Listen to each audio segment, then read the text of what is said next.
Hello, this is Rumor, here for what will hopefully be a relatively quick video that I would like to accomplish before I lose the natural light. And also, I've got to pack and I've got lots of stuff to sort out before I leave town tomorrow. I'm heading to California to spend the week of Thanksgiving with in-laws. So I wanted to make sure to do a video in advance before I left, because this will probably be my only chance really before month end to get something else out to you.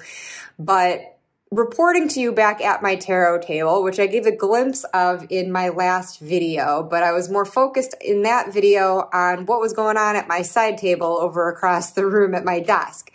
So here is where I've been doing a little bit more deeper divey ancestor work.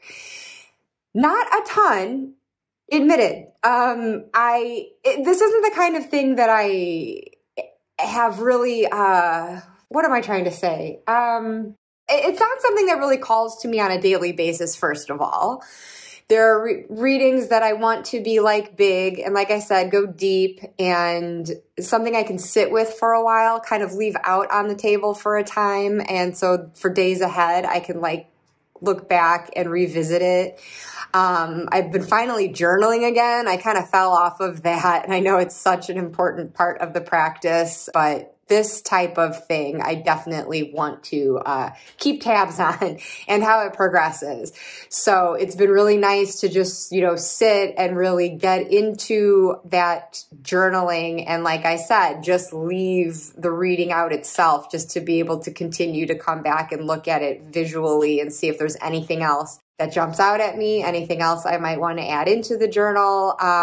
But also, I think what I was on the verge of saying in the first place was, this is not a practice that I have really shaped into anything specific or consistent. I am still feeling my way through this. I mean, for the past couple of years, I've been trying to do some sort of ancestral practice and still figuring out what exactly that looks like to me. And I know that this is something that can be done all year round. For whatever reason, though, I like focusing on it, like really focusing on it at this time. I believe just because of the season, this time of year, with the autumn, with everything decaying into winter, having the concepts that we embrace at Samhain and Halloween, where we're kind of looking at death. It's Scorpio season, speaking of the death card in tarot being the card associated with the sign of Scorpio. And it just is, in so many ways, a time of transition. And for me, reflecting on those who have gone before and lessons that can be learned and making necessary changes in my life, not just honoring ancestors, although that's a big part of it. Giving reverence to those who have come before, mourning those who I knew personally and have lost. But also just giving great respect to those I may not have even ever met, but maybe on the other side and guiding me every day in ways I am most likely very unaware of. But I've always had a great sense that someone's looking out for me. I honestly feel like there's a whole team of angels any given time I'm walking downstairs. There's so many times I should have tripped and fallen and broken my neck, and my clumsy ass gets rescued by something every time. So, whoa, I just went to knock on wood on my head, since my tarot table is not actual wood, and I got my hand caught up in my phone cord. So sorry about that. Things might be positioned a little differently here, but whatever. This is how I roll, right? Never been a high quality production operation here. But gosh, what am I trying to get at here? I guess just that the fact that this is an ever-evolving thing. November is the month that I feel most called to do it, but I do hope that as the months go on, it's something that I will continually revisit. I guess this is just the point at which I just feel like I really want to be very intentional in how I approach it. So I haven't done loads and loads of readings this month. It's been just when I really feel called to ask a question. What is on my table right now is the results of my latest reading, and I've got a whole smorgasbord of cards going on from different decks. If you saw my last video, you may recall, like, I had the Spirit Throne from the Beloved Dead Oracle centered on this table, and surrounded by my lovely rose quartz rosary here for when I was ready to tackle this work. And in the meantime, just sort of left it there as the invitation for an ancestor, a loved one, to come on in and take a seat, make themselves comfortable if they wished. And I've been using my lovely pumpkin spice candle, my little Halloween-y effects here I've kept through November too. But lighting a candle through this work just adds that extra element. And some of you out there might light a candle every time you do a tarot reading. That's actually not part of my practice necessarily, but I do love it when I do it. But okay. I don't really know how to organize my thoughts here. It's not been a totally scattered practice, but as I said, it's not like a totally defined one either. As I introduced in my last video, I have the Beloved Dead Oracle here with the Relative Tarot, also by Carrie Paris, and the Santa Muerte Tarot and the Marigold Tarot. So the Santa Muerte, you can see here. And I have found that I have in the past, and continuing into this year too, I tend to gravitate to this one when I'm wanting to work with more recent ancestry.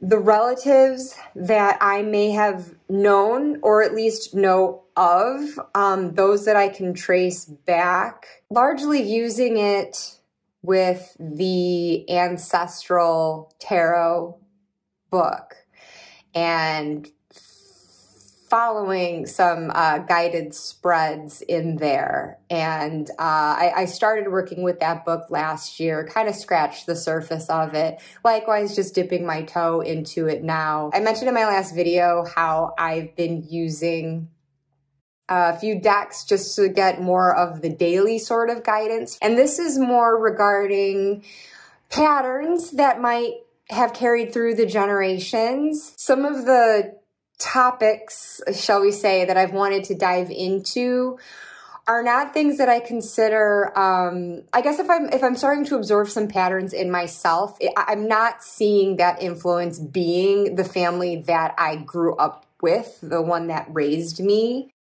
I think it's something that might be repeated further down the line. And are there those before me that kind of grappled with the same thing in a bigger way, in a lesser way? What prompted that?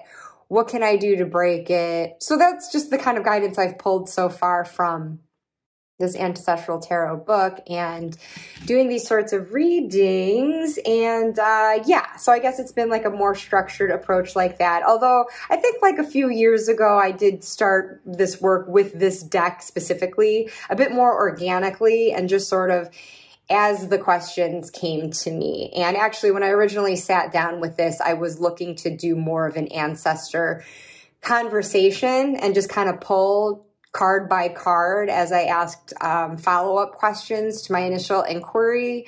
But then I've been trying to do all of this stuff in tandem with this Beloved Dead Oracle, which a lot has been said about.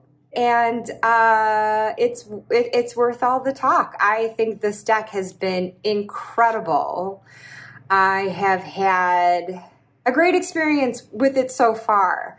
And I've come to use it, well, following the guidebook initially on how, it was suggested to use this deck and approach it. And there are certain spread ideas that are given there too. But I guess, well, let me just pull that out.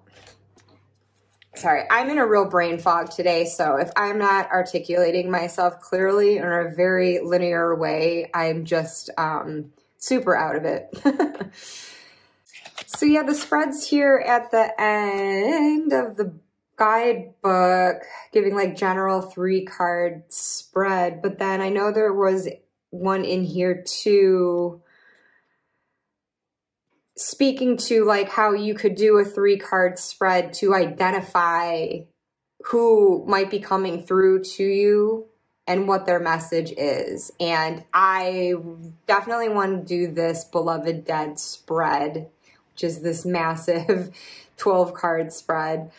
I am thinking at the end of the month when I'm back in town and less distracted and can properly sit with this, and to follow some of the other readings that I've been doing already this month. This seems like it could be a great way to kind of like round everything out before I go into the holidays and get properly distracted again.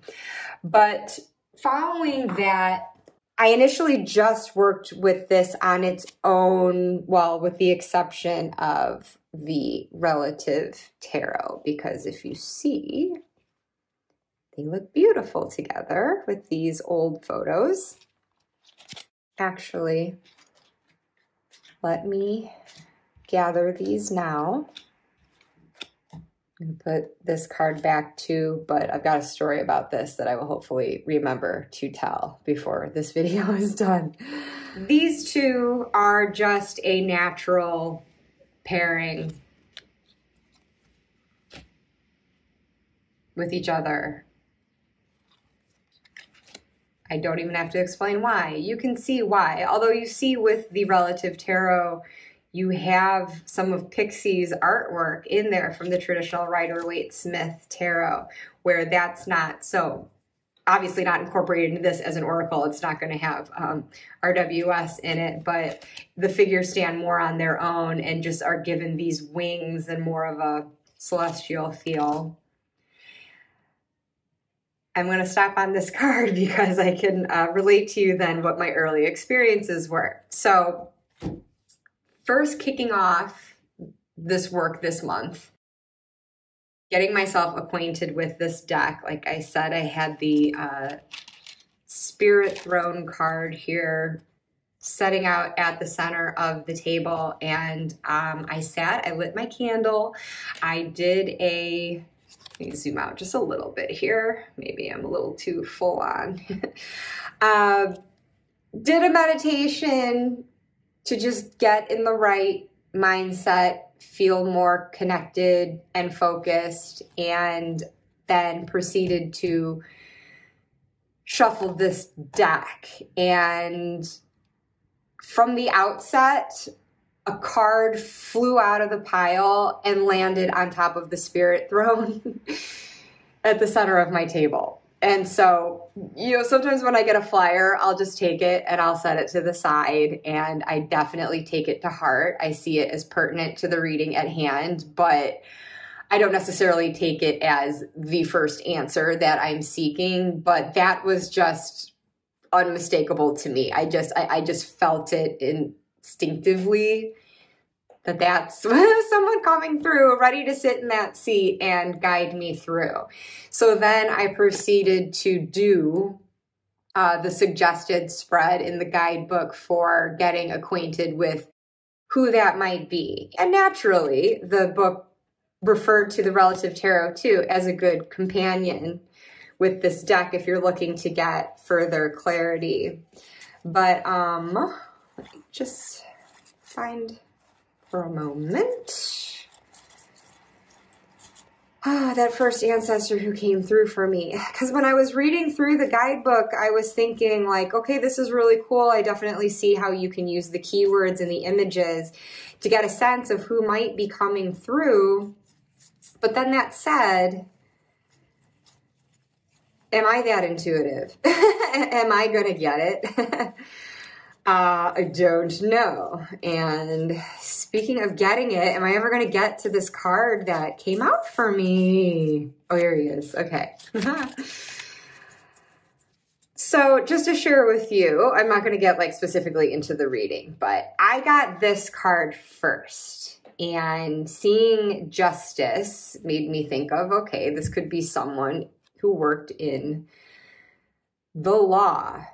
And I'm looking at the figure, and just because, you know, the photo could be of someone, male or female presenting, but that doesn't necessarily mean that that's a gender cue for who you're dealing with. That's one thing that's definitely advised in the book. Like, just let your intuition feel out what energy is coming through. So if you're seeing who you perceive to be a man in the photo, it doesn't mean that it's a man from your ancestry. It could be a woman as well.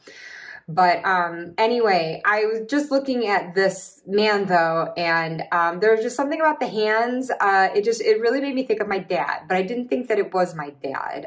First of all, my dad didn't work in law, but he had an uncle who did, and I never met that uncle.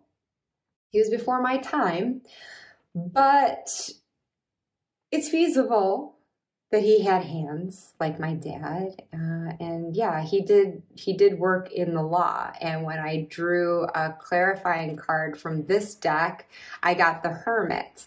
And this uncle never married, never had children, lived alone in a hotel in San Francisco.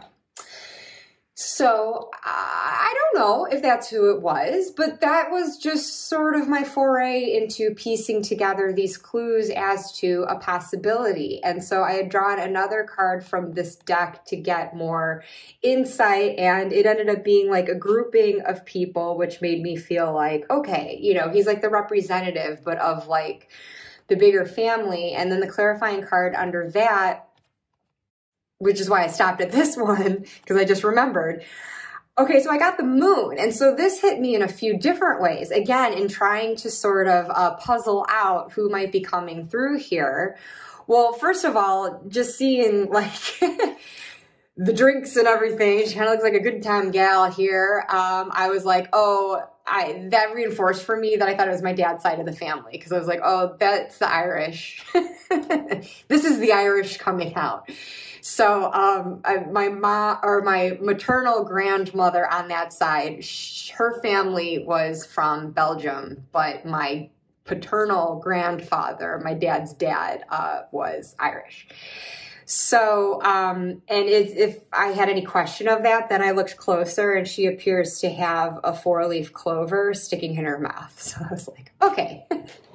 So I think it's that side of the family. That could then very well be this uncle who was in that. And from what I've learned, he enjoyed his scotch. So it was interesting too, just seeing the word moon also, because one of my aunts on the side of the family, that was her married name. And one of her daughters now maintains profiles at different ancestry sites. She's very, very, very into tracing our lineage and everything. So it was just interesting, because as I was trying to look up more on this uncle, I went online to just see if I could find like an obituary, because I actually didn't know his exact birth or death dates. And I was wanting to play around with the numerology of that too, just associating it with different cards. And lo and behold, I stumble on this ancestry site, and the information I'm looking for, like the owner of the family page had this last name. It was my cousin. So there were just little things like that. And I'm just talking through this to you to like exemplify for you, like if you're working with these decks and kind of going in with the same like insecurities that I was and still am, just showing you how I kind of like reasoned out some things and how I looked to some things as clues. The ultimate takeaway though was like the message, as I kept drawing cards from this. Ultimately, the guidance, it meant a lot. And just this idea that it could have come from someone that I possibly was able to identify did add an extra layer of meaning to it, and it certainly made me grateful. And even if I don't have the confidence that I've completely nailed who this advice might be coming from, it just reinforces that feeling of someone being there, multiple people being there at any given time and looking out for me and willing to help if I ask. So that was just one little anecdote. And I also just thought it was so interesting how on the first shuffle, the first card flies out to sit in the spirit throne. And it's also significant because then the next time I worked with this deck, it did the same thing. And by that point, the throne wasn't at the center of the table. Since I'd started doing my readings here, I had put it over to the side, as you saw before. It flew and to the side and landed right on it over there. So I was like, okay, this is just feeling like unmistakably someone is coming through. And so then the next time I did it, that didn't happen. And maybe I didn't feel as strongly then that there was this like direct connection, but I still felt like messaging was coming through. Maybe it just didn't feel as if someone was like as present, or maybe it was like me that wasn't tuning in as clearly. Like today, for example, speaking of my aforementioned brain fog, I don't have the best clarity today. It's being 47 and premenopausal and hormones doing wondrous things to me now. More information than you wanted, sorry. But I mean, honestly, like that's playing a big part of it. And so, and it was kind of coming through. Like some of the messages I got were like kind of calling me out on that and maybe suggesting that it wasn't the best time to do a reading. So then that was when, instead of having that ancestral conversation that I was thinking of doing before with the Santa Muerte, I decided to just do a more structured spread then. Not that like, oh, my mind can be checked out when I'm doing something like that. Not by any means, but I just felt like, well, if I'm not going to really have the presence of mind to be like really focusing and getting my own intention in the sorts of questions that I'm asking as I pull each card and the interpretations I'm getting back, like just to kind of start within the familiarity of a spread that has already decided the questions to ask for me. So whether I'm clear or not as I'm unfolding those answers, it is something I can come back to maybe when I do have a bit better focus and can draw the meaning from there. I still felt that whatever I shuffled and drew would be pertinent, whether it's meant for me to interpret now or at a later time. So yeah, so I guess in initiating that, I did pull this deck out because I wanted to find out, like, hey, is someone willing to come sit in the throne and talk with me today? And I got an act of love card from here that said, do nothing. And then I pulled a follow-up card and it was peace. And I just had a sense that like, well, maybe those that I'm beseeching, they're there for me, but just kind of like maybe wanting to be left in peace at the moment, and for me to kind of find my peace too, if I wasn't really in the right headspace to do that. I don't think it was so much that they wouldn't have been willing to come, but just kind of telling me, yeah, you know, maybe it's just not the right time. So I could either just like leave it at that and move on, but I just did really want to do a reading today. So like I said, I defaulted to the Ancestral Tarot book and did a spread out of that instead of making it more of a dialogue. And I still felt like watched over. It maybe just didn't feel like it was coming distinctly from one voice as I tried to just sort of let my ancestors be in peace and just try to settle into my own as well. Now, I've stopped on this card because one of my early readings with this, I mentioned in my last video how I was doing my work at the side table with different decks. This one day, I thought I was just doing a regular daily reading, but then I felt a real strong call to pull my carte postale deck and draw from it and try to identify an ancestor that seemed to be wanting to come through to chime in on the daily reading that I had gotten. But then the way it was going, I really felt the need to come over here to my tarot table and grab the beloved dead as well, because I just was feeling that strong sense someone's coming through. And then sure enough, as I'm shuffling it, I got this, which the book gives a couple of interpretations that you could take from this, and the one that I've decided this is always going to mean for me if it comes up is that, like, oh, someone's really here, like very, very, very present. And so for it to show up at a time when I wasn't even sitting to work with this deck, I wasn't even sitting to work with my ancestors, I was just doing a daily reading with completely different decks. So this just really validated that feeling for me. And so then I proceeded to draw more cards just to expand on that message and again try to figure out who that might have been. So that was another really interesting experience that I've had, and I believe there was a flyer or two in that reading. I get flyers, we all do, right, when we're shuffling, but they've really been happening with more frequency as I do this work. I can just tell it's like probably someone just getting really impatient with me to like finish shuffling already. Like, okay, you shuffled enough, you're done, here, boom. Either telling me that or again, just really, really wanting to make that presence known. So it's cool. It's been so, so powerful that way. And I do absolutely love using these decks together. So if I start out with that kind of dialogue with this deck, then I will pull from this for added clarification and just lay it underneath each oracle card that I pull. I'll just put a corresponding tarot card to try to get, again, another clue. Is it something visual? Is it something within the meaning of that tarot card? So I've gone on and on and on about this, but I mean, it really is a powerful combination. And so as I think that I've already gotten ahead of myself and said before, it got me wanting to come to this deck even when I'm working with the other ones at the table. Even if the reading is going to be with a different tarot deck or oracle,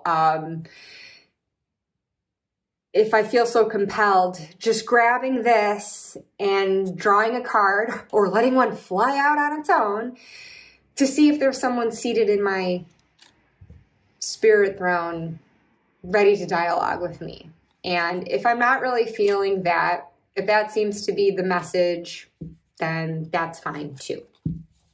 I still just proceed with the reading as it's feeling right in that moment. So I was showing how I had the Santa Muerte laid out. Also, you may or may not recall from a previous video, my What's in the Bag series. This is like one of my bags in a bag.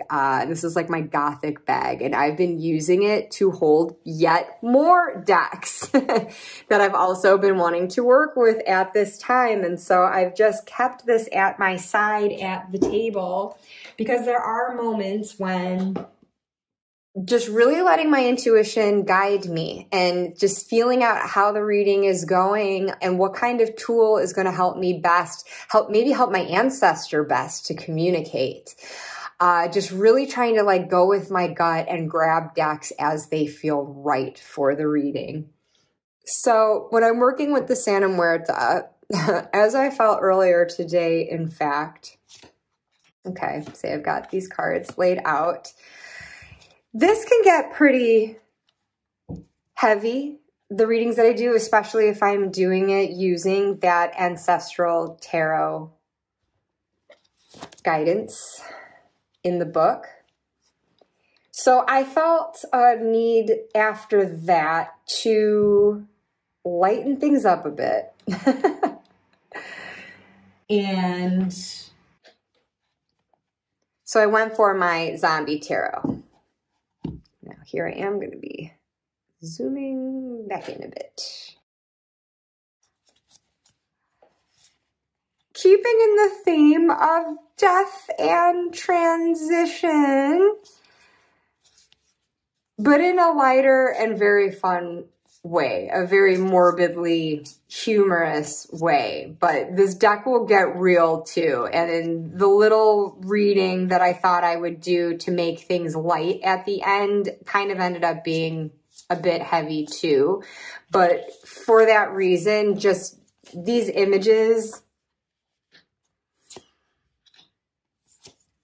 just helped to take some of that edge off, just because they're so funny. They're so clever. I love this deck a great deal. And I have paired this in the past with Santa Muerte. Their coloration seems to go together okay. But for either of these decks, in using them, if I'm seeking clarity, I pull from this pouch. I've got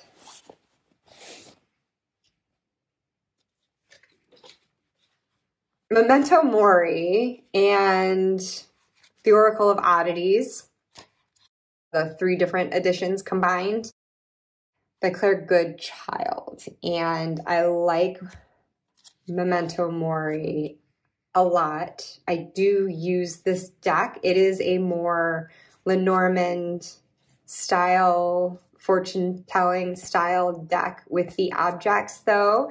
So I feel like it requires a little more work, at least for me, in determining what these symbols mean to me. I understand the traditional Lenormand meanings, and there is guidance from Claire, keywords that you can associate with some of these, but I just don't want to have to be running to look to that all the time. So trying to get more of an innate feeling from them for myself and how exactly to work with this style of deck. So that was why I had gotten the Oracle of Oddities then,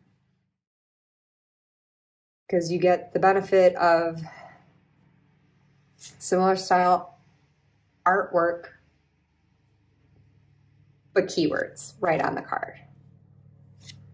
And no guidebook. And no guidebook is really necessary. It really does help you intuit, and it takes less work because like the keyword's right there. So you can just bounce off of that. So together with both or either of these decks, they go together very nicely. I mean, obviously you got dem bones going on, but also this antiqued, creamy background for all of these decks.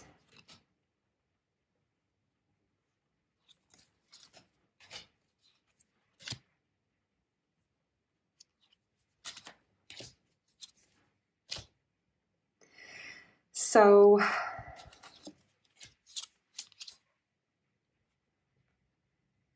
yeah, it's really helpful. So in a nutshell, just to kind of recap then my usage of these particular decks, I tend to grab the Santa Muerte Tarot when I am working with the Ancestral Tarot book and working through those spreads, when I am working with ancestors of generations nearer to mine and of the same land where I'm from. Though I live in the UK, hailing from the US of A, this just makes me feel closer to that. So it's just been sort of an instinctive choice in that way. And these figures in this deck, I mean, the images are literally colorful, but it's very colorful how they are depicted too. They're very lively, and there's, you know, there's like a lot of character and personality that comes out of it. But it's cheekier, yeah, obviously in the, or I find it cheekier anyway, in the Zombie Tarot. So if things are feeling a little heavy from this reading, then maybe I'll pull out the Zombie Tarot. I have it there as an option, even to like layer above a reading that I've done with this.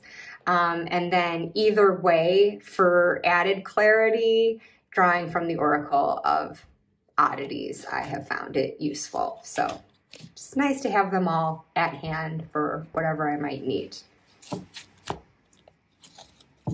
And before I put this one away, I lost the card that I had set aside before that I said I was going to get back to, but I'll look for it as I explain how the reading that I was doing today, the spread I chose was about pattern breaking. And as I was shuffling to choose the cards for that spread, one flew out. It landed on the floor next to me.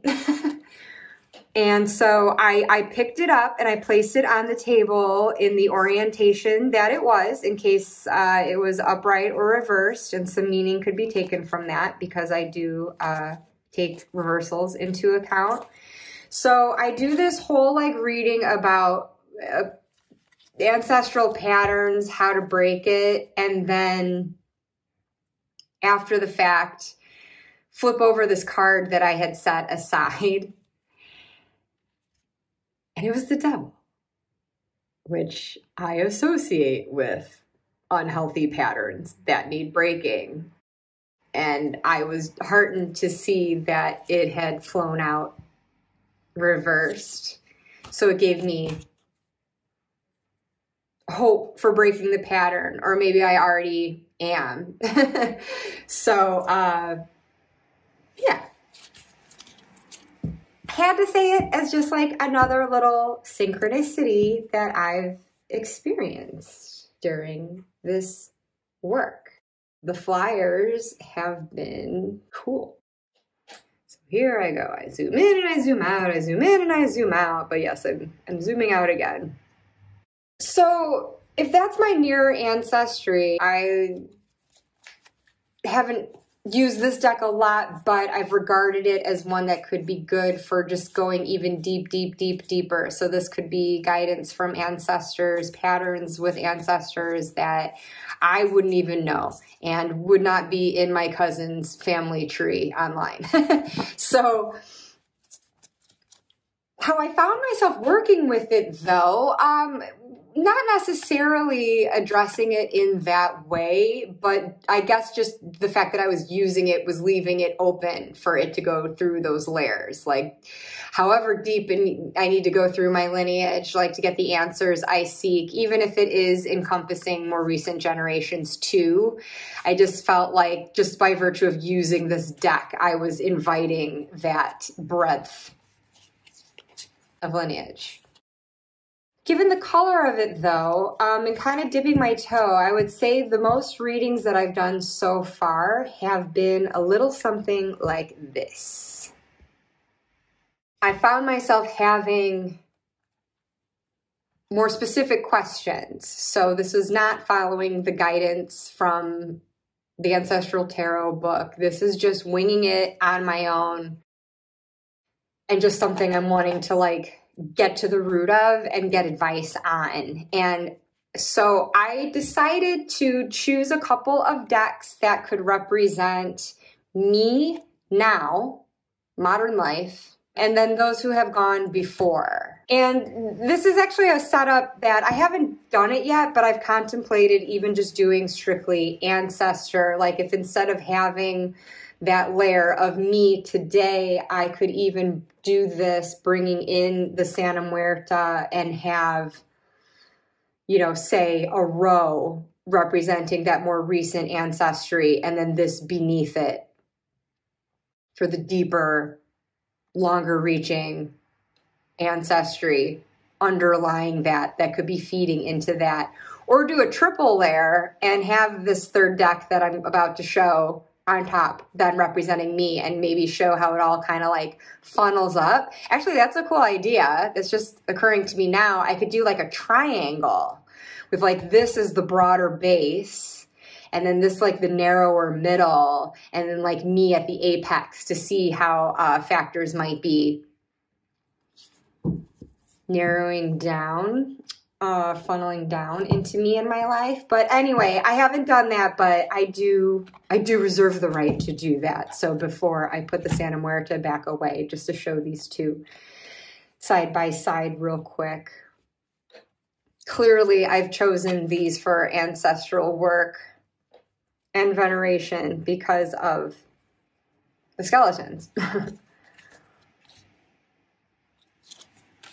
It's a safe way for me to confront death and just stare it down and acknowledge that these are people not physically here anymore, but still very much alive, I feel.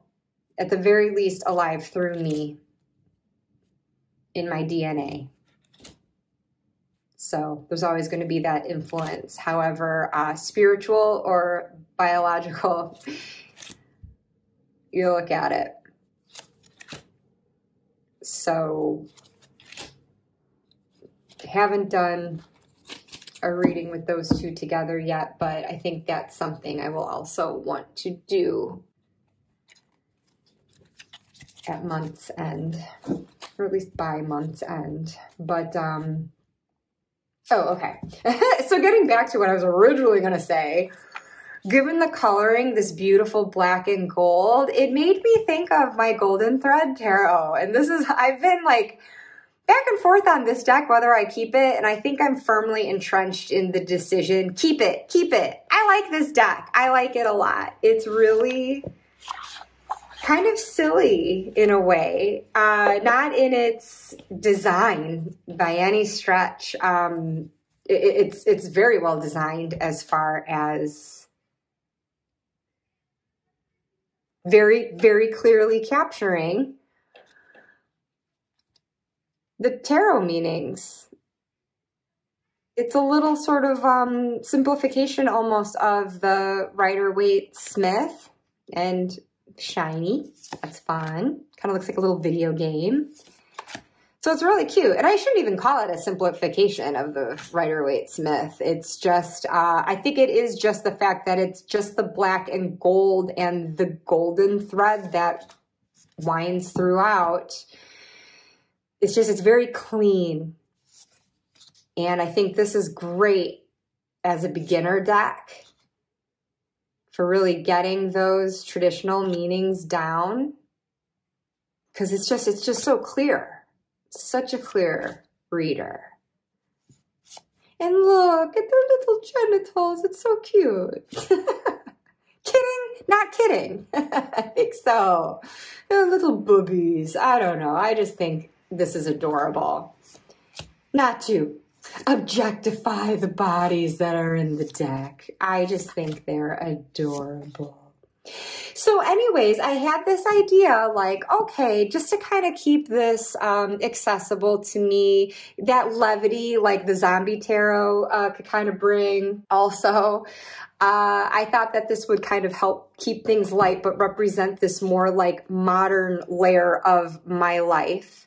And then the marigold representing my ancestors. So how I approached this particular reading, whatever particular question I had, I decided to go through each of these decks and pull, or not pull out, but determine the signifier card that would represent that topic. So working with it kind of Lenormand style in that way. And I just made the decision, like for example, since the devil flew out before, let's say that was something I was looking to focus on, that pattern breaking.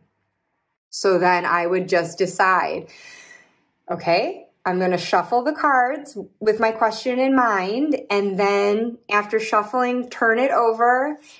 And I would look for the devil card. And then I would pull it out, lay it in the center, and then whatever was underneath it. So I'm not actually looking for the devil card here. Let's just cheat and say I was looking for the magician card. This is representing something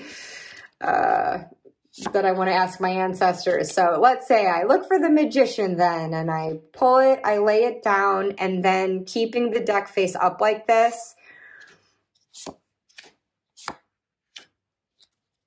lay it down like that. And then I shuffle, shuffle, shuffle this, same thing, turn it over. Oh gosh, now I've obligated myself to look for the Magician. Thought I was saving time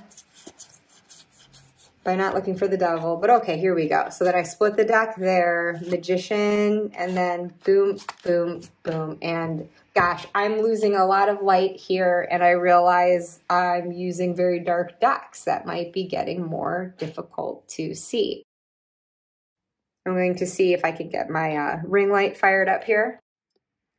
Okay, here we go, and you're probably like, why didn't you just do that in the first place? But honestly, I don't know. I don't like using my ring light.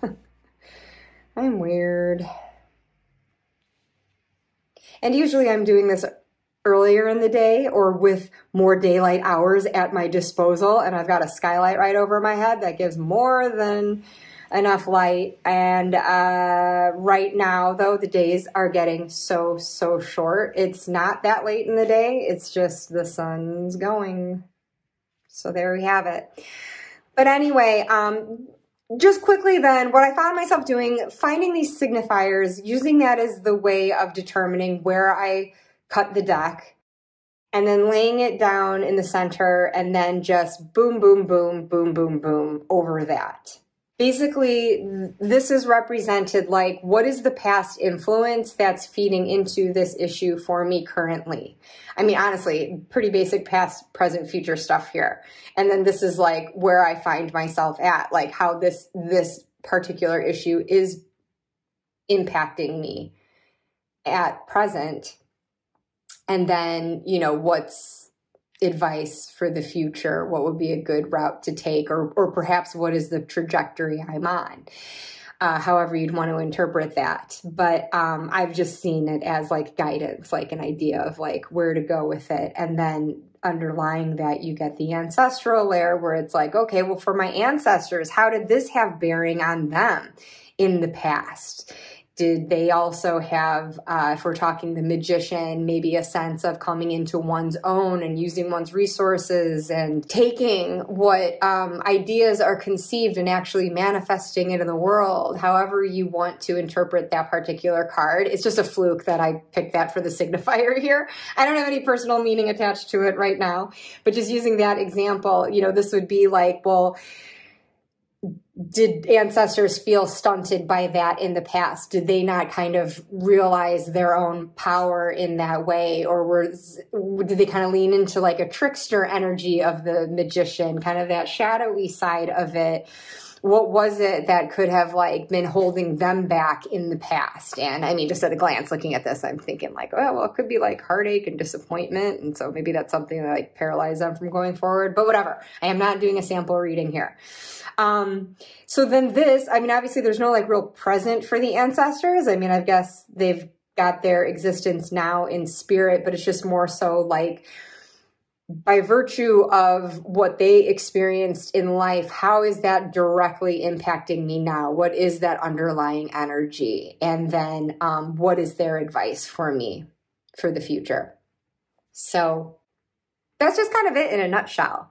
And I actually am really glad I've got the ring light on now, because another deck that I have brought into all of this, starting with these readings, is Earth and Bone. And this is the original indie version. I believe it's now mass market. I could be wrong, but I think that it is. And I can only assume, I haven't looked at the mass market one if it's out there. I can only assume they've brightened the colors, because this is a very like dim deck. Not dim as in stupid. It's very dark. But it's cool. Like today, actually, I drew from it and I found myself, well, here, I've got that card setting to the side. I pulled this card today. And at first glance, I thought that this like skull woman was entangled in the tree. Kind of like Christopher Walken in Tim Burton's Sleepy Hollow. Or is it no, it's the woman whose arm gets caught as she's being pulled into the tree and she kind of gets stuck before it seals up, so her hand is still sticking out. Am I remembering that right? Anyway, it was giving me that vibe, but then like the more my eyes adjusted to it and I was like, oh no, she seems to be sitting outside.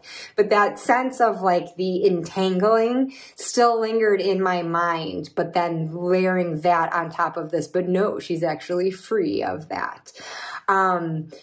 In addition to having the keywords at the bottom, which is wonderful about this deck, you get the main title and then additional keywords at the bottom, in addition to beautiful guidebook energies that seem truly inspired. And if you read as to how they came about, the creator does say that they've channeled it from guides on the other side, and it really seems to come across that way too. But anyway, so the coloring here can be very difficult, but I actually like it in this indie version because it just makes me feel like I'm in the outdoors at night and there's not a full moon to illuminate everything and there's not artificial light too. And so I just have to sit with it and allow my eyes to adjust to the dark. And then I can start to see and more emerges as I do so. So it's just, I don't know, it kind of becomes this nighttime experience, at least virtually, even if I'm doing it first thing in the morning. So I have really enjoyed this deck. Obviously, with all the skulls and bones, it goes very well with the Marigold and the Santa Muerte decks. And I've been working a lot with Shadow, trying to find where, well, it doesn't matter necessarily where in my ancestry certain tendencies could have come from, but just getting an understanding like, okay, what was the impact? How was that channeled? How is it affecting me now? How can I break it if it's not serving me? So on and so forth. I mean, I think the questions for all of this are endless, but what I've been focusing on so far has been very much shadow work in tandem with ancestor work. And so that just made this a really great companion for that. For as shadowy as it is, the messages have been so comforting and so encouraging. So like today I drew the stoicism. Peaceful, harmonious, receptiveness, manifestation are the keywords. The only thing that matters is what you think of yourself. Another person's opinion is just an opinion. Think highly of yourself. You are extraordinary and a miracle. Take back your power and never allow yourself to think that others' opinions of you matter more than the opinion of yourself, and so on and so forth. So just that, I don't know, you just kind of feel like someone is rooting for you on the other side, and there's an affirmation for each one, and it's lovely. It just becomes an experience to sit and work with this. But that did not correspond with this. This was not the actual reading that I had done with it. I actually used this with Santa Muerte today. Definitely pulled it out with these cards, and I don't know if I've got much more to say about that. This has just been mainly how I've been doing readings at this table so far, and ideas for how I can do future ones.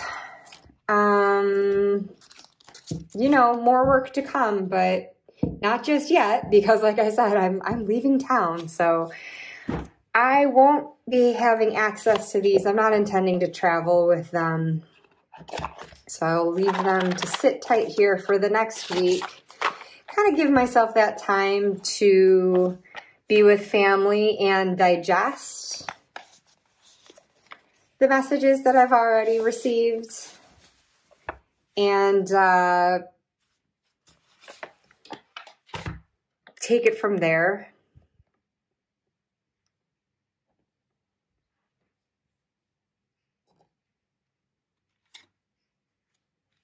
But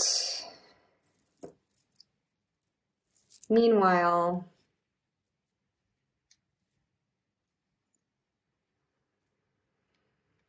Meanwhile, what? Do you see what I'm saying? Brain fog. Oh my gosh, what is going on? Well, I think that these readings have given me a lot to think about too. And I think my brain just needs a break from that as well. But I guess what I was getting around to just saying or concluding is that when I am back in town, these will be right where I left them. And so I can continue the work if it's continuing to feel right. If it seems it's time to kind of pack it up, set it to the side for a bit, focus on something else, so be that as well. I will just play it by ear. Again, trying to be really intuitive with it, which is why I think I started with the more flying by the seat of my pants kind of reading with the marigold and the golden thread, just sort of as something was in my mind any given day and determining its signifier and just laying out that simple reading to get some guidance on the spot, and then elaborating as I've wanted to with the beloved dead and or the relative tarot.